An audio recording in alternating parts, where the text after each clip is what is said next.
beginning the third week of our MBA summit. Very happy to be here again. And also in this presentation this week, as you know, we have specific topics on different business trends that we think are important for you to get to know better in the voice of experts and leaders from around the world. And we are very happy today to have Ari Popper with us. We will have a fantastic conversation, I guess, today. The topic of course, you know, is science fiction and how science fiction can help us to a little bit foresee the future and create new business models. And I think Ari here is an expert on that, and we will have a very exciting conversation. Before that, I want to welcome always Tamara Carlton, who is co-organizing this event with us. Thank you for being here with us, Tamara. And now I'll give you the floor. Thank you, Tamara. Great to see everyone here, particularly on a busy afternoon as your year wraps up. Very delighted to have Ari Popper with us, since I have reached out to him. And actually, one of the few folks I hadn't really heard personally or known before, but actually stumbled on by reading about some of the interesting work that his team has been doing. And that's one of the best ways to also discover a little bit about the world around you. And so I invited Ari to share his stories with us today, and I think you'll find them interesting in light of the track on understanding sci-fi as a lens for business. Now, as Ari talks, I encourage all of you, if you have questions, please put them in the chat channel. Eric and I will be monitoring, and we have some time carved out in the end so that Ari can respond as much as possible. So with that, please join me in welcoming Ari, and we have a short video to highlight some of his bio highlights.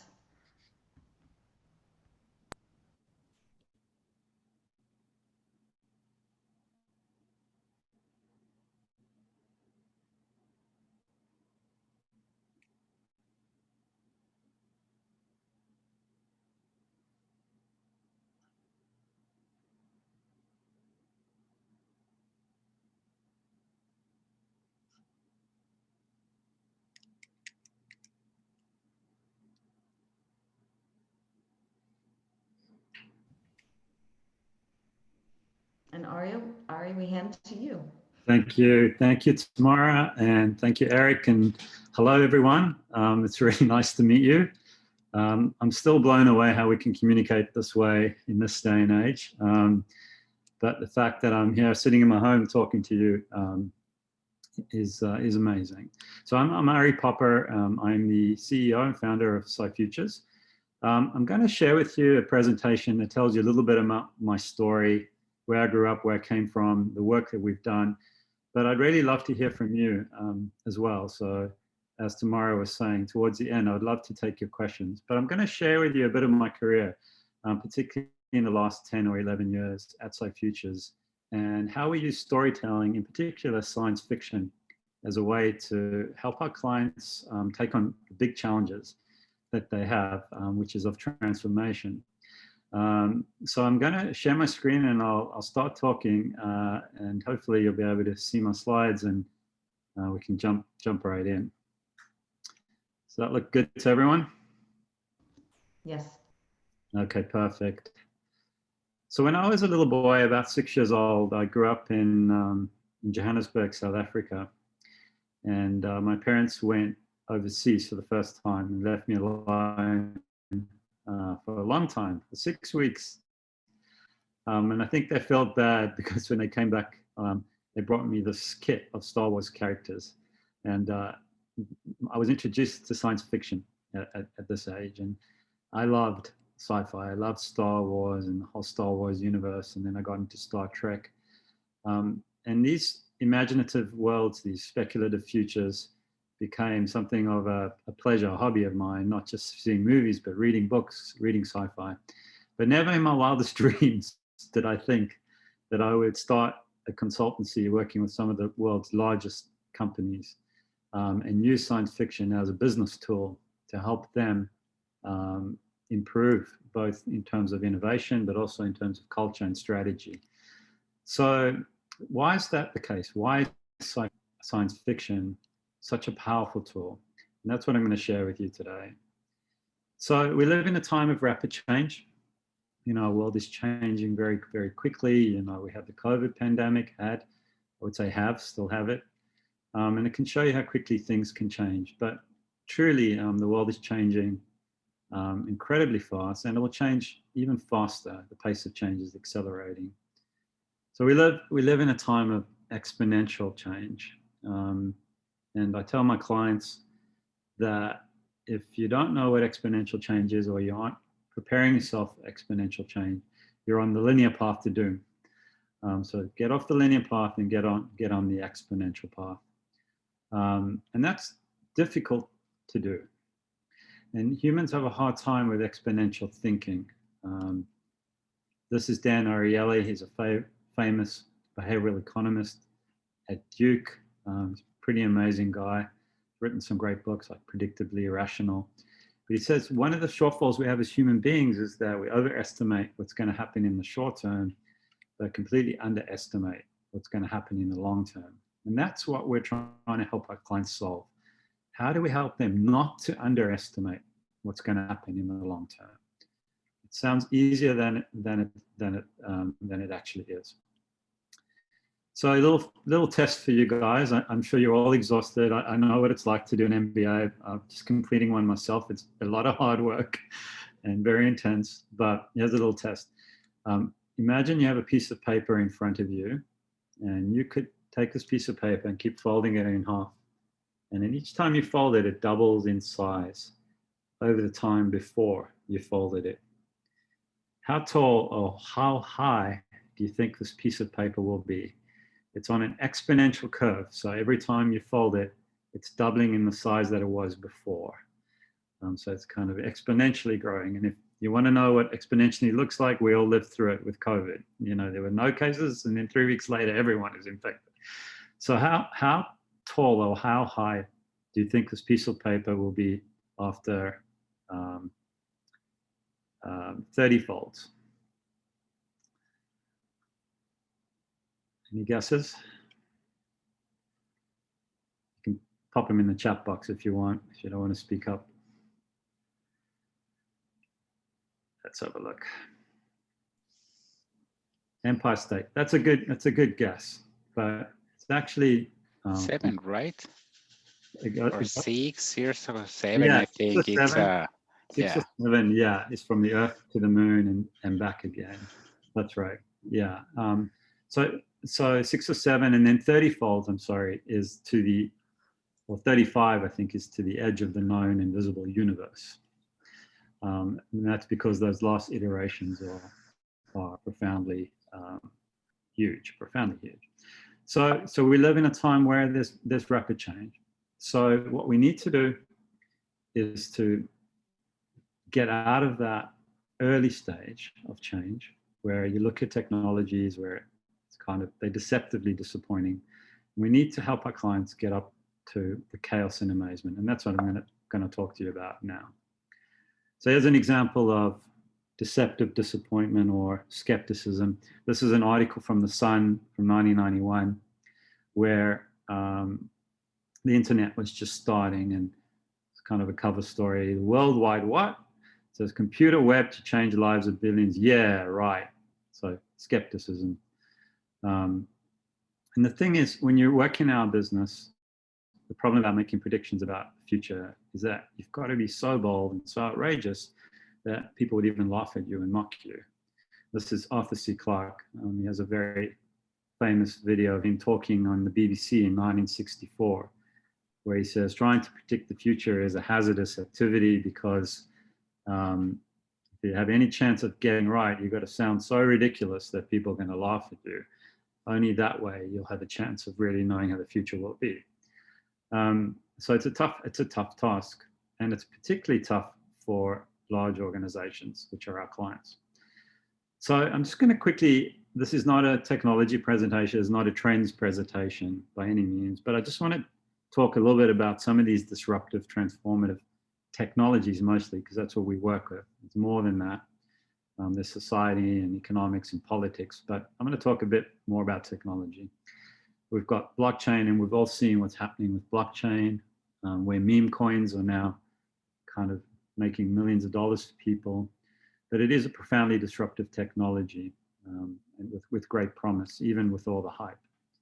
You've got things like additive design, additive manufacturing, where computers are using algorithms inspired by nature to design far superior structures. And this is Autodesk, and they do some really great work in additive design, in generative design, I should say.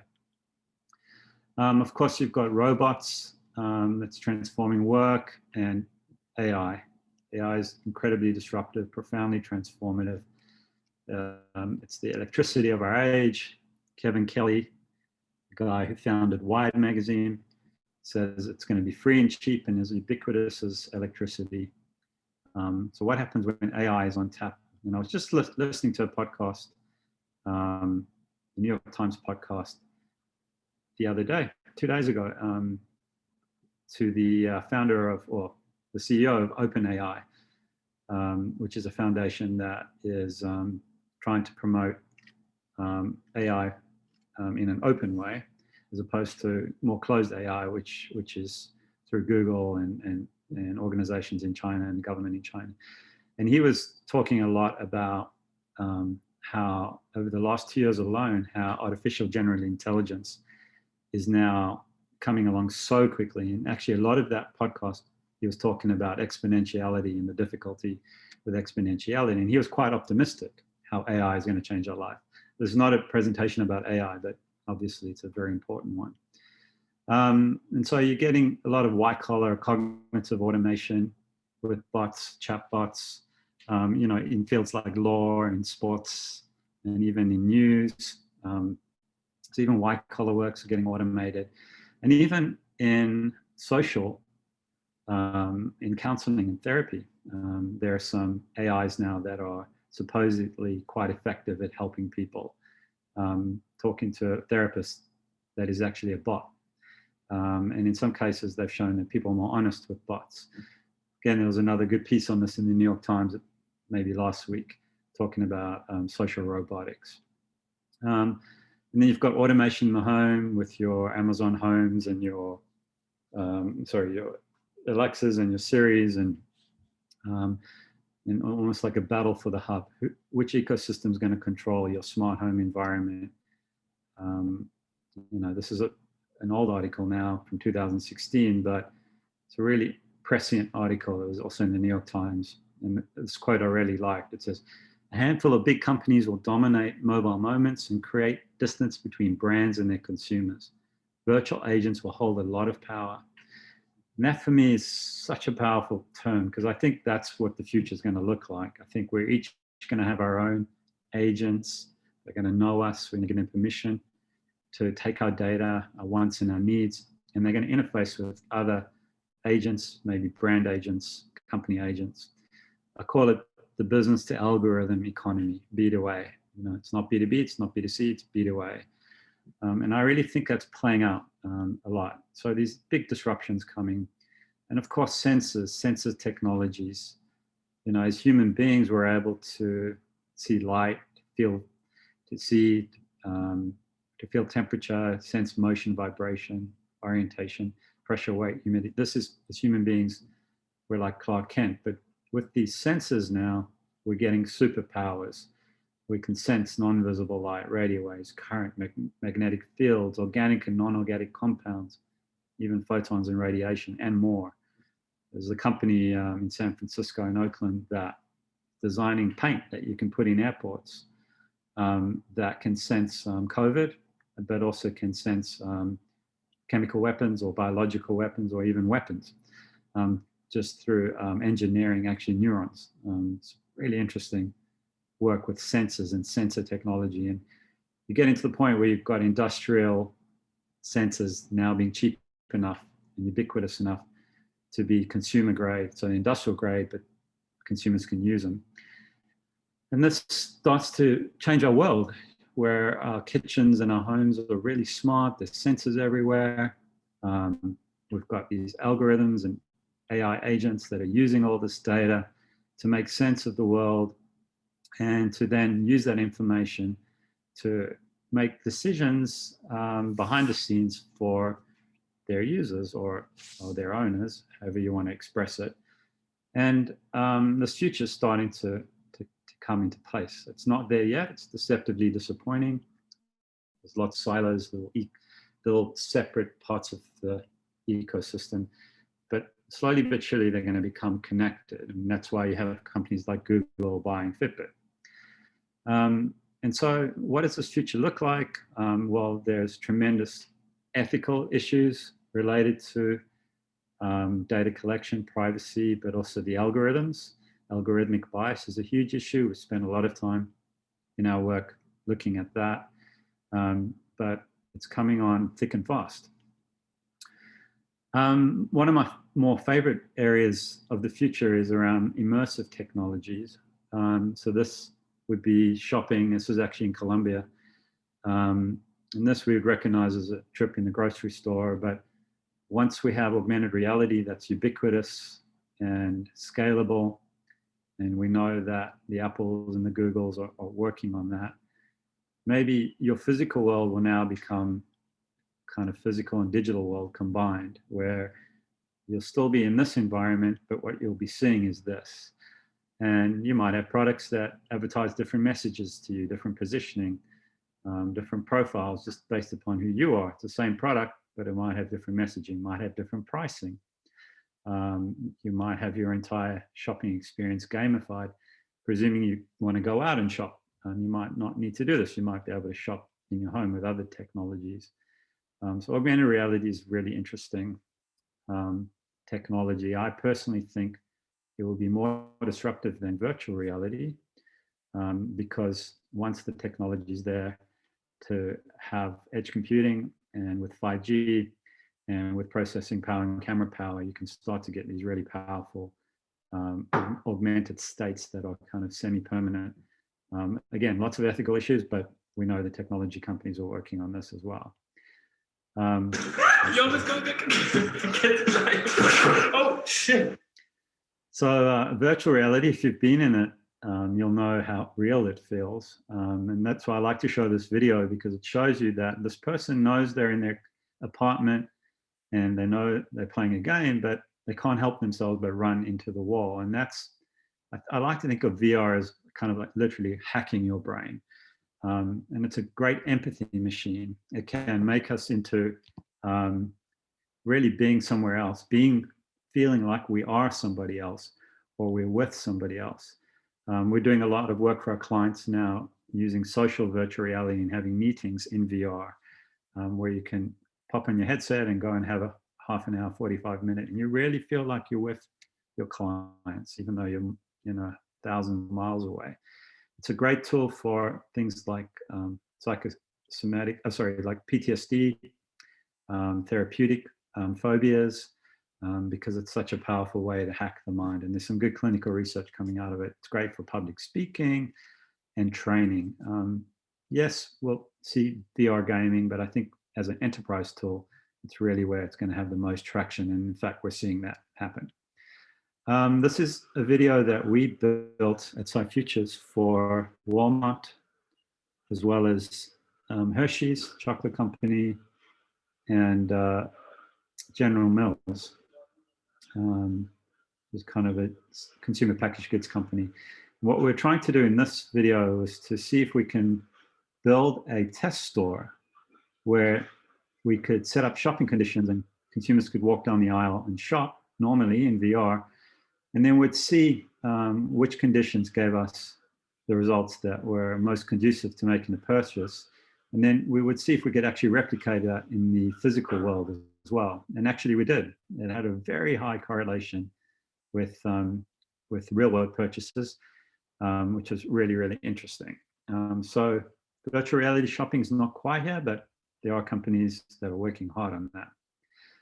Machine learning I've spoken about, but it's the ability for machines to use data and come up with their own problem solving on their own.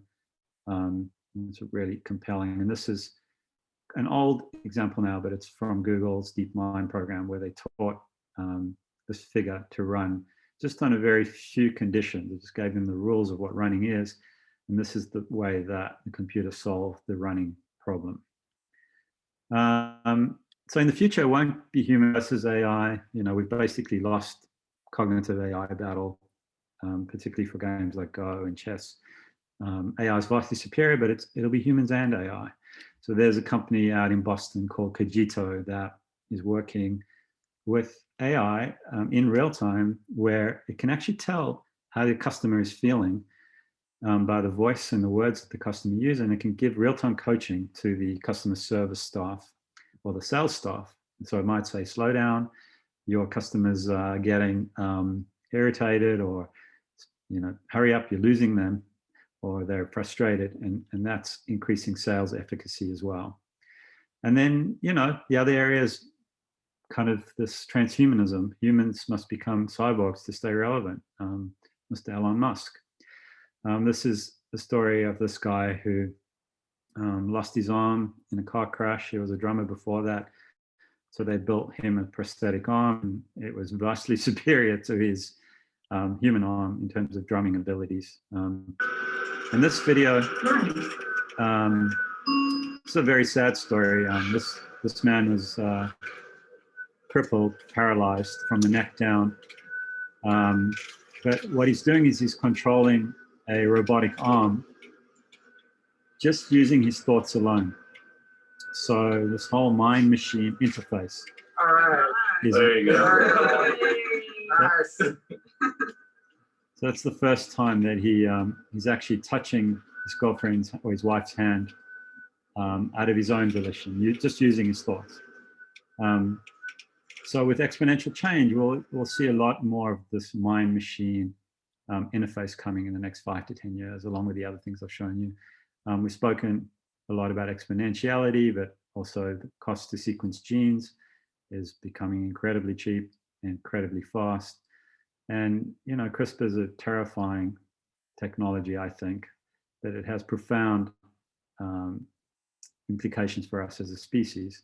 And this guy, Josiah Zayn, he's a biohacker, he used CRISPR to modify his DNA to develop more muscle mass. He's a bit of a radical dude, if you've ever seen him speak, but we'll see what happens with CRISPR. But and then lastly, I'll just talk a little bit about emotions, because we've done a lot of work at SciFutures on mood and emotions, the future of mood and the future of emotions. You know, a lot of our clients are interested in creating emotional connections with their customers. What does that look like in the future? So this affective computing market. So what is affective computing? It's computing that can understand people's moods accurately. And also not just computers understanding people's moods, but computers having their own emotions too. So an emotional interface where if you're interacting with your car and your car actually has feelings, there's companies that are developing chips that have the ability for machines to actually have emotions. And the theory is you'll have much better UI if machines can empathize and you can empathize with them. So it's growing. That's a picture of me at CES a few years ago, 2018, with computer vision. It's very accurate now, can tell who someone is, their age, their gender. It can tell to some extent what moods they're feeling. But with the latest technologies now with computer vision, you can actually tell if somebody's lying or not by the subdermal skin flush and other biological cues. So again, lots of ethical issues. This is a use case that Air New Zealand created of giving flight attendants the ability to understand how the customer's feeling, get all their data about them, time since their last drink, time since their last meal, how they're feeling, where they're going, how often they've flown, all using some kind of heads-up display. So lots of interesting technological forces. I haven't spoken about the societal and economic and political. That's a whole nother story, but we do that as well. So how do you get your clients to embrace the potential of these technologies? And this is where science fiction storytelling comes in. And the thing is that as human beings, we really are storytelling animals. This is a fantastic book. Once you've done your MBA or if you have time, I recommend reading it because it just talks about how powerful stories are. It's by Jonathan Gottschall. And he says in the story that, in the book, that the more deeply you are cast under a story's spell, the more potent its influence. Fiction is more potent at challenging belief than nonfiction.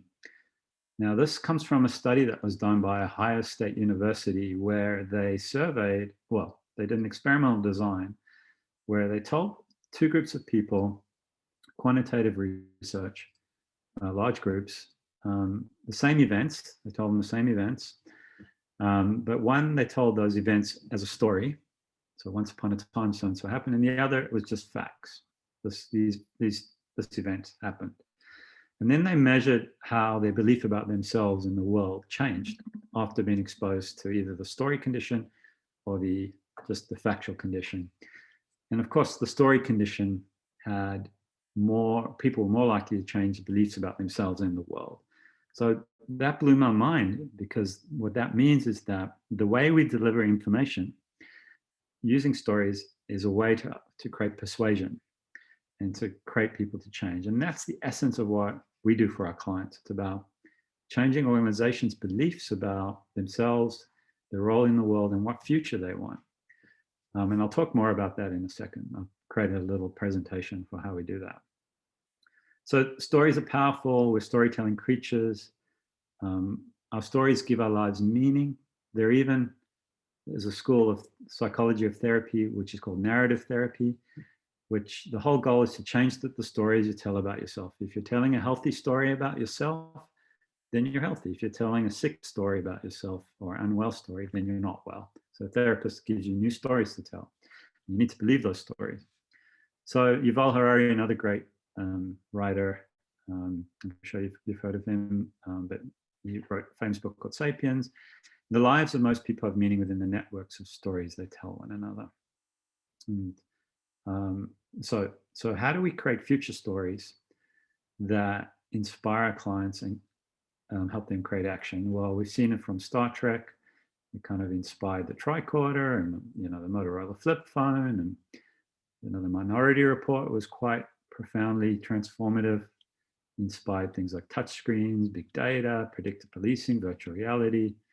So we need better stories. If we want to have better futures, we need to have better dreams. This is from Ed Finn. He's at Arizona State University, and they have a great futures school over there as well. But they did a short story anthology called the Hieroglyph Project. That the whole goal of that was to create positive stories about the future. So back to SciFutures. So what do we do? Well, we look at our client's business, the strategy. We look at potentially where they want to do, and then we create stories. And what this does is it helps us start to build future worlds that are and fact-based. So this is a busy part, but I'll just explain. Most clients are working on the left, what we call present push approach. So they've got today's solutions, they want to go to the near-term future, they look at present trends, and they solve unmet needs, and that's incremental innovation. And it happens, it's okay, but it's on that linear path. What we do is we start further out, 5 to 10 years out, using the science and technologies, the facts, steep forces. We'll then work backwards from these visionary futures and then try and backcast to the present day. And that way you can get to more transformative innovation and culture change. So this is an example of a story we did for Lowe's, who are headquartered in Monterey. And I actually went to Monterey for Lowe's a few years ago. But the idea was, when we started working with them, they weren't really doing a lot of innovation. Not very innovative company. And they said, well, how will people renovate their homes in the future? And this was in 2013, 14, or 13. And so we looked at all their market research, consumer insights, trends, and we thought, wow, there's a lot of opportunity here. The number one barrier to home improvement is people's fear. And it was a multi-billion-dollar barrier for Lowe's. And they said, if we could get people over the fear of taking on a project, I didn't realize it, but there are actually therapists that specialize in couples who are going through home improvement projects because it's so stressful. So we wrote a story about all the problems, and here's the problems. They need their home renovated, and the husband thinks he can do it all and makes a mess of it, and then the contractor comes in and rips him off. But what we realized is that if we gave some people a way to visualize what the end product could look like, that have a much easier chance of getting to a perfect renovated home, because it's very difficult to imagine what a completed renovation is going to look like.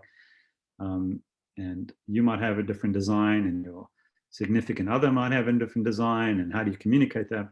So we came up with this concept of the hollow room, and that the top left there is the first story we wrote, where a couple, they're in their kitchen and they're using some kind of VR headset. This was before Facebook bought Oculus Rift. It was still on Kickstarter, I think, at the time. So it was very early, and we came up with this idea of a hollow room, which is a home improvement simulator. And it was really cool. Lowe's allowed us to prototype. We did a number of rounds, and we came up with this augmented reality home improvement simulator, and we won an award for it. It was the best enterprise solution, and it was really way ahead of its time. The technologies that we were using were really pushing the boundaries. And then Lowe's went on and continued to do a lot of innovation around virtual reality and augmented reality. They even built their own innovation lab, focusing on a lot of these technologies and others as well. So that's a case study, but I'm going to talk to you now for the final bit of my presentation, a little bit about typical project that happens with SciFutures and what I've learned working with these large organizations over the last 9 to 10 years. So on the left in a large company, because most of our clients are Fortune 500s, you've got forces for the status quo. And I don't mean this in a bad way. I'm just saying it because they're not bad people, but the way they're incentivized and the way our type of work operates in these organizations is they're generally leaning towards the status quo. So you have procurement, which is parts of the company that are responsible for bringing you in and making sure you're priced fairly. They have a very hard time understanding how you fit in, what kind of consultants you're doing. You want to tell sci-fi stories? Wow, how do we get a competitive bid? I don't understand. So that's difficult. Legal, legal's job is to protect the organization. So they have to understand what you're doing, how you're doing it, what's going to come out of the work. IP, who owns the IP? So that's also very difficult because, and oftentimes we're dealing with IP that isn't even invented yet, or we're dealing with IP that might be relevant for our client, but also for other clients. So they can't own it all, because then we can't work with other clients ever again. Because you can imagine if a client owns augmented reality glasses, we can never use that. So you get what I'm saying. So legal's difficult. Then middle management. So executives are working in an organization who like their jobs, they're happy, they don't really want to change. They're getting a nice paycheck, they've got a mortgage, they've got a family to support. And now we're coming along saying, stop what you're doing and do something different. So it's difficult for them. There are the incentives in the organization, implicit incentives. So how are people paid? How are they rewarded? You can have a great vision of the future, but if people are rewarded for doing things the same way, implicitly or explicitly, they're not going to change. So you can look at that. The organizational structure. Complexity is difficult. The future is complex. It's messy. Everything relates to each other. It's not just blockchain. It's blockchain and AI. It's augmented reality on top of metaverse. It's complicated. There's ethical issues. So that's difficult. There's ignorance. There's the culture of the organization. And then there's inertia, which is companies have become very good at doing what they do by doing what they do very well. And there's a ton of inertia, and any kind of efforts to distract from doing what they do very well is shunned, because that's how they make money and that's how they've been successful. But now you're coming along saying, in order to be relevant in the future, you have to do something different. So it's very difficult. So those are the forces for status quo, which are profound. And then you have the forces for change. Forces for change are usually the leadership team, executives, or the board, because they realize we need to modernize, we need to transform, we have to be relevant. we have to be relevant in 5 to 10 years. It's, you know, CEOs probably hired to drive the car and to see where we're going. Junior executives, they have less to lose. They're coming in, they're usually more open to change. They're excited about change. They're the forces then change themselves that are working for change. R&D, usually R&D see the future, they work with the future. They're often our clients. And then you've got the eccentric people in the organization who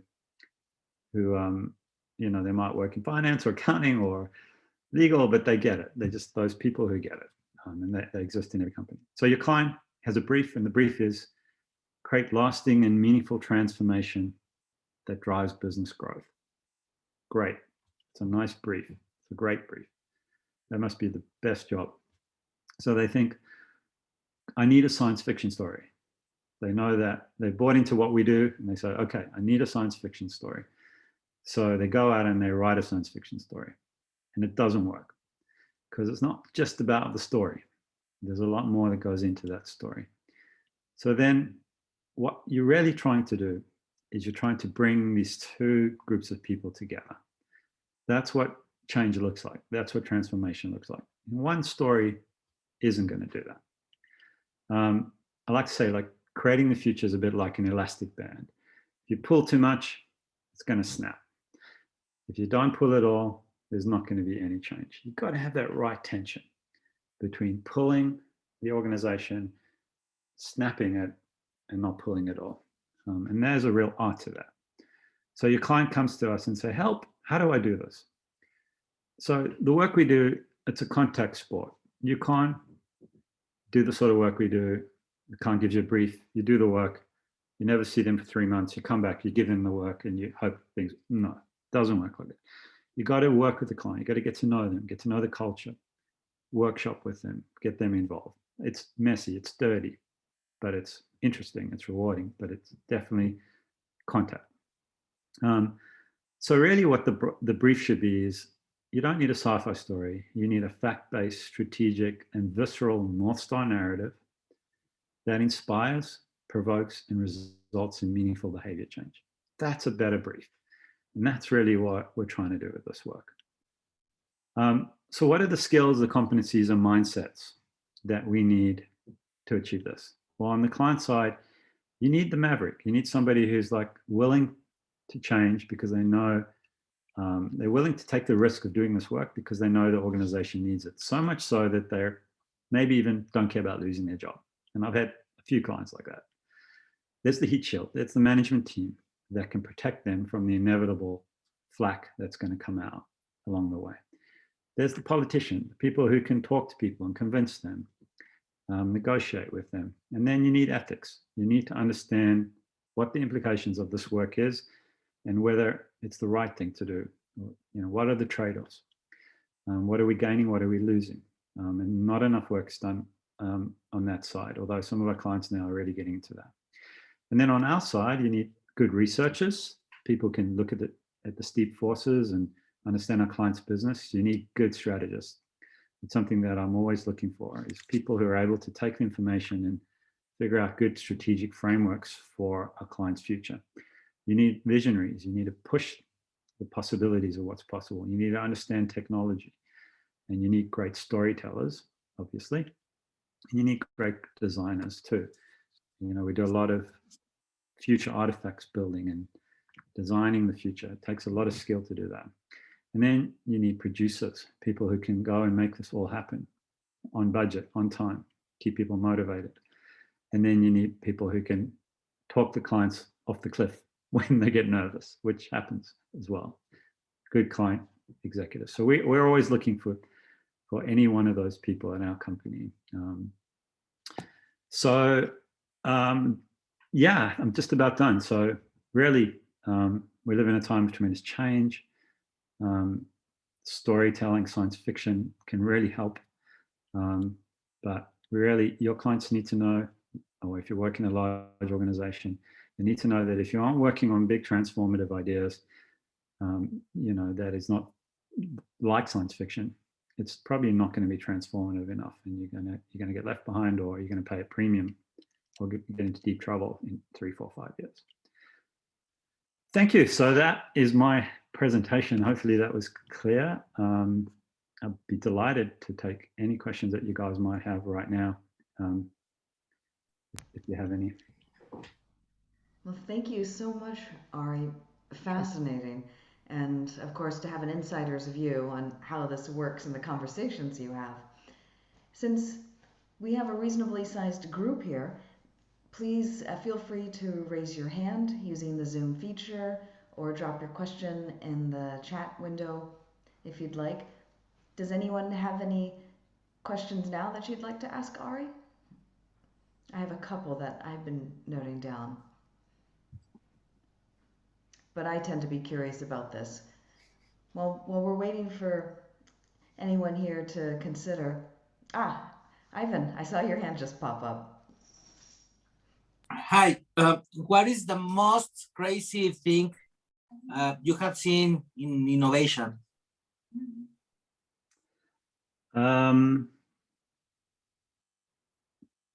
Depends how you define crazy. Crazy good, crazy bad. I think crazy good, an idea that has grown a lot in the last year. You know, to be honest with you, there's a helicopter flying on Mars right now. that to me is pretty amazing. The fact that we can get a helicopter to Mars and get it to fly is crazy good. So I think for me that's one of the big things. Google just came out with a new telepresence.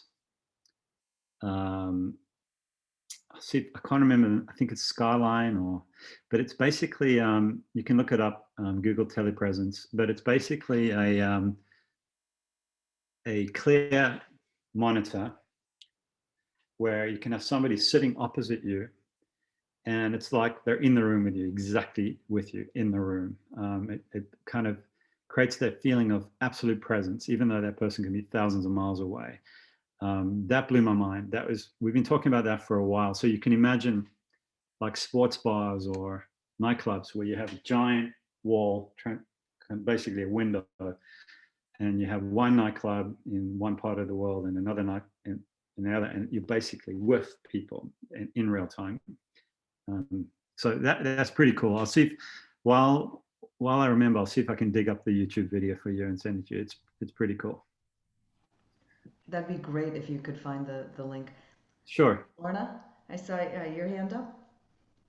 Yes, of course. Good afternoon, everyone. I appreciate this forum, and I appreciate that Ari Popper offered this kind of session, because to me it's important, the technology around the world and in everything. I love technology. My question is, what do you think about the money? Do you think that are we going to have virtual money in the future? Because for me, in my personal opinion, I think that bank some days is going to disappear. But I know, and I know that we have regulations in each country or regional rules. But I would like to know, what is your opinion about the virtual money or Bitcoins or something, what we name? Yeah. Thanks for your question, Lorna. Nice to meet you. Yeah, I do think we'll have virtual money. We have it already. I think it's a bit like the Wild West right now, where there aren't really any regulations. I'm going to admit I'm a little obsessed with crypto myself, both on the personal side, but also on the business side.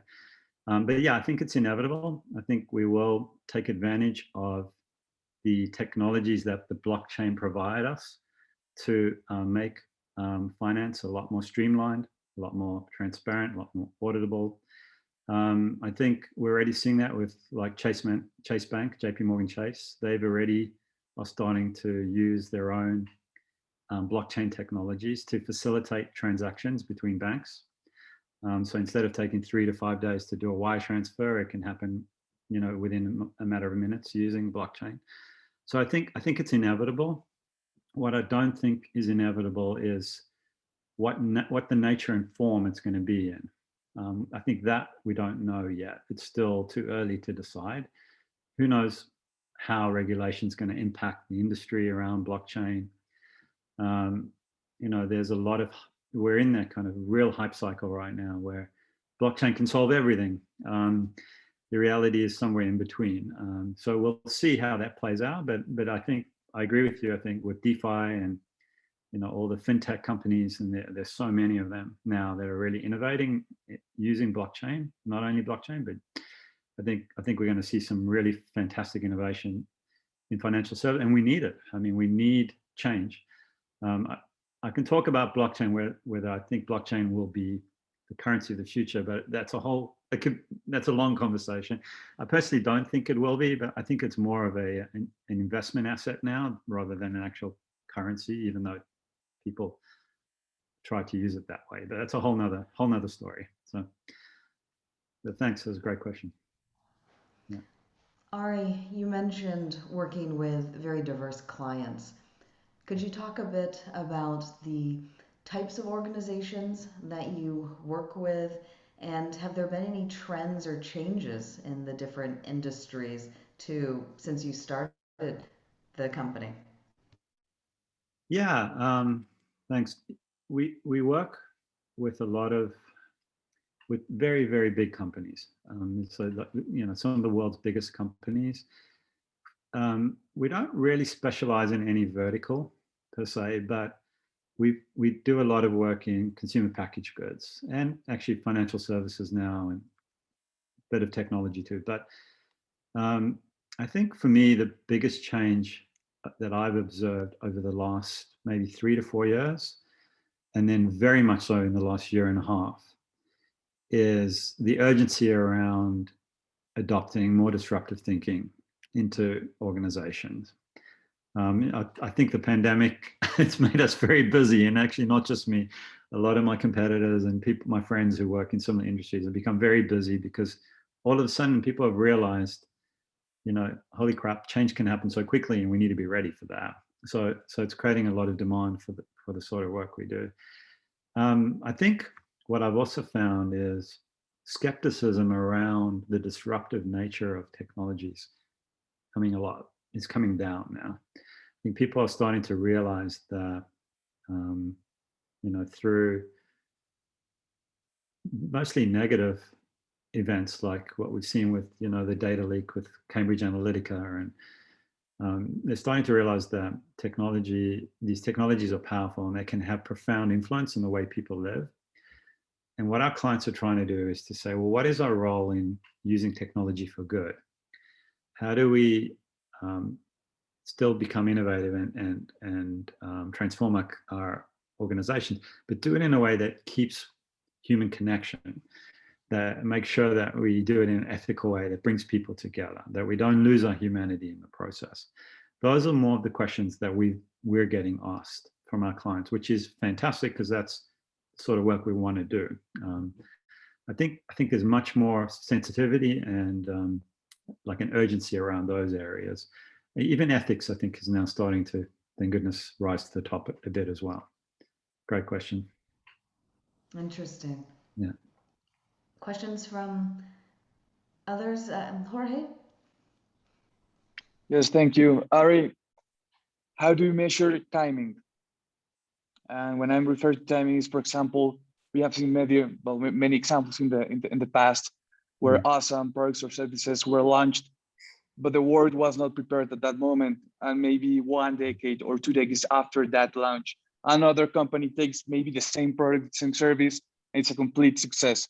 So how do you measure that time? Because science fiction is awesome. I think that we have to see the future in everything we do in all the services or products that we are involved. But I think that's something very complex when you are proposing this type of like very futuristic ideas. Yeah. Hi, Jorge. Great question. It's very difficult to be predictive on timing. Very, very difficult. In some ways, it makes our job easy because we can't really be accountable. But really, what we're not trying to do is predict the future. We're trying to help our clients be prepared to create the preferred future they want. This work isn't about writing sci-fi stories and trying to do scenario plans and predict what's going to happen. I'm not a huge believer in that. I know that's a bit maybe controversial, but what we're really trying to do is create a mindset and a vision that is transformative, and then work toward it, because the best way to predict the future is to build it yourself. So in the case of like a company like Lowe's, they literally built the future they wanted. It didn't exist, they built it, and it was great. And they learned a lot along the way. The way to understand timing in a more traditional way is to create flags and gates. So you set out early warning signals for certain triggers that are giving you an indication that a certain prediction is about to happen. So that might be from patents, it might be from things like technological advances, like 5G being rolled out. That would be a good example of a gate being opened. So I would say traditional foresight practitioners, they're very good at doing that. They can kind of deconstruct the future, understand what its elements are, and create kind of triggers or flags and gates that start to tell you when certain things are happening. And then on the basis of that, you can take action. So it's a pretty good way of operating. We don't operate that way. My philosophy is I'm really trying to deal with the human side, with the culture change, with getting an organization to believe in this is the future we want. This is what we can create. These are the things we need to do, because that's half the battle. Once you've got everyone aligned, then the machine will take over and you can start to do amazing things. And we've seen that with our clients. So different approaches to foresight, but a great question. Thank you. Sure. Now, Ari, a question for you, particularly as the rising leaders and students are learning new skills. What type of training did you need to get into the field of science fiction and strategic foresight work? And what would you recommend for people here to learn? Yeah, it's a good one. You know, my background was I was president of a market research company before I started my own company. So my background has been in consumer insights, in research, and in consulting. You know, basically I was a client executive. I think to do this job well, you know, if I go back to that slide that I was sharing earlier, I'll pull this one up. You guys can see that, right? There's a lot of different skills that you need to be effective in this sort of work. And in my experience, there generally are different people have different strengths and weaknesses. And in my experience, embrace your strengths and enhance them, and mitigate your weaknesses. So if you're not highly analytical, it's hard to become to go and work in a highly analytical job will be challenging and frustrating for you. If you're more creative or more imaginative, or you're more of a client person, or you're more a salesperson, I would generally build those skills and build that up and kind of mitigate. So understand yourself, understand your competencies. And then I think we have this kind of left brain, right brain part of the skills that we need in our company. The left brain, which is an old analogy, but the more analytical side is getting the research, understanding all the forces and trends, organizing them, synthesizing them, trying to develop a strategy or a framework that leverages that. That's quite an analytical position, and then being able to communicate that and defend that. So I would say that's more of a kind of more traditional analyst role. On the other side, there's the more kind of communication, kind of creative role, and that's the visionary side, storytelling side, design.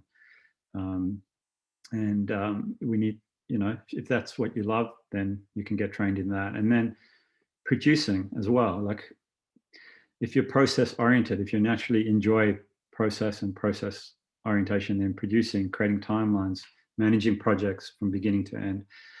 So it's a good question. It's not a simple one where go and become a foresight specialist and get training. I think for me, what I would recommend, you can do that. Of course, there's University of Hawaii has a great course, and Arizona State has one, and Houston, I think, has another one. But I think for us at SciFutures, if we were hiring people, we look for people who are on the strategy, analytical side, researcher side, process producing side, and then the kind of creative storytelling side. Occasionally, you get people who can do both really well. But in my experience, it's rare. I don't know if it's I'm sure there's a lot of industrial psychology that's been done to understand the different kind of personality types and how it relates to work.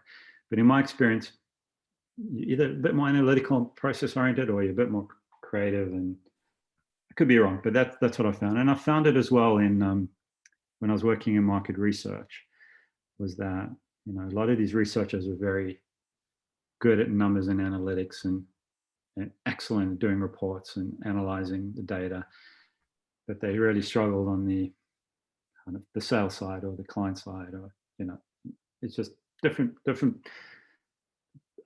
skill sets. So I don't know if I've really answered your question, but I think what I'm really trying to show is more the types of skills and the types of ways that you could do this sort of work. It's there's lots of different areas where you could contribute. Now, if you can do all of this, please contact me, because we need people who have one person who can do everything. But it's very rare. So.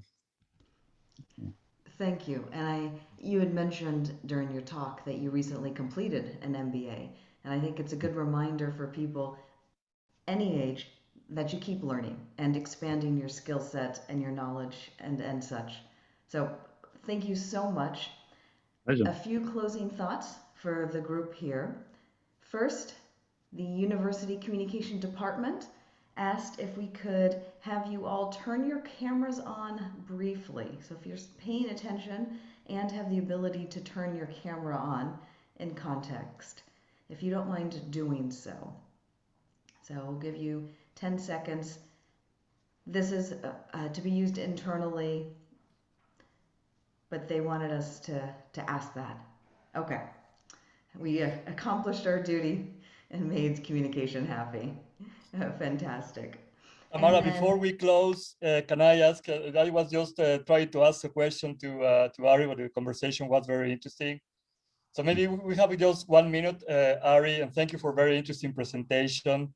I was thinking about like the biggest takeaway that we can have from your presentation in terms of precisely your central part of the topic that you presented in science fiction, and how can you take science fiction to create like new solutions, new business models, and so on.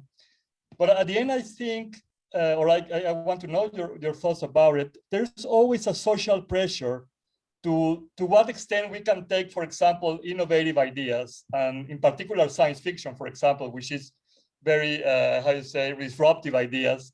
We have seen in the history of humankind a lot of science fiction that have come to reality in 30 to 50 to 100 years, maybe. But there's always a social pressure not to be too disruptive, for example, or at least to accommodate somehow the technology with the needs and also certain equilibrium that you mentioned something about it. For example, in robotics, some 10 to 15 years ago, we thought that in 50 years' time, we would see all robots taking up our jobs and everything. But the reality is somewhat different, because now we see more, for example, collaborative robots that still have a workforce in the place together with robots. For example, autonomous cars, that now the idea or the trend is to combine with drivers to easy or to make their job easy. So what are your thoughts on that? Sorry to just have a takeaway on that, Ari. Yeah, no worries. I think there's a real tension, right, between completely transformation, the status quo, and maybe sometimes it's in between. Sometimes you do have radical disruption, but I think what stories give you is the ability to rehearse the future, so that you can create these sorts of scenarios, Eric, that you talk about, and try to understand the intended consequences and the unintended consequences.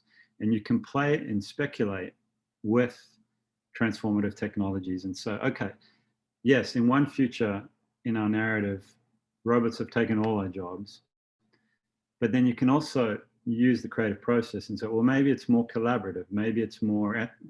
So I think what it allows you to do is to take disruptive ideas and then play with them and speculate to kind of rehearse different scenarios and rehearse the future you want. And that's really the value. It's more about kind of giving yourself access to potential futures in a way that you can connect with and understand, and less about trying to get it right or trying to understand exactly, what's going to happen or, what society will accept and reject. It's really, I don't know if I'm answering your question, but I think the value in the approach is making the future accessible in a way that people can understand, and to understand the consequences, intended and unintended, of these technologies. And that's what we do. We can write 30, 40, 50 different stories on robots and the future of work. And within those stories, we'll get this wonderful range of potential futures that our clients might want to resonate with, or things that we never thought, unexpected. Wow, who would have thought that could? And those are the insights that this should give you a competitive advantage. So one last example, because I know we're out of time. But with Cambridge Analytica and the whole Facebook scandal, and I mean, that could have been a dystopian future that Facebook, they had done this sort of exercise, might have been able to anticipate.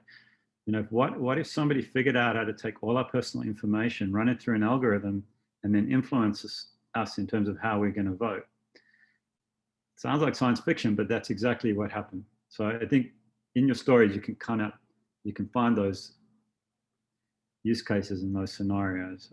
Anyway, so I'll leave it at that. I know there's no easy, satisfying answer for it, because it's more the process and the discovery that's the value than the actual end game itself. But hopefully that's helpful.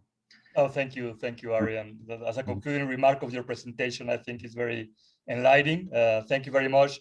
And thank you, students, for being here. We hope that you can connect to the other conferences of this week. We remind you that we have on Friday our second social mixer. We also hope that you can sign in for that. Enjoy the rest of the week, and very happy to have you here in today's presentation. Thank you very much, Ari. It was really enlightening and a pleasure to have you here. And thank you, Tamara, for being with us again. Thanks for having me, guys. Thank you. Thank you. Thank you. Thank you. Bye.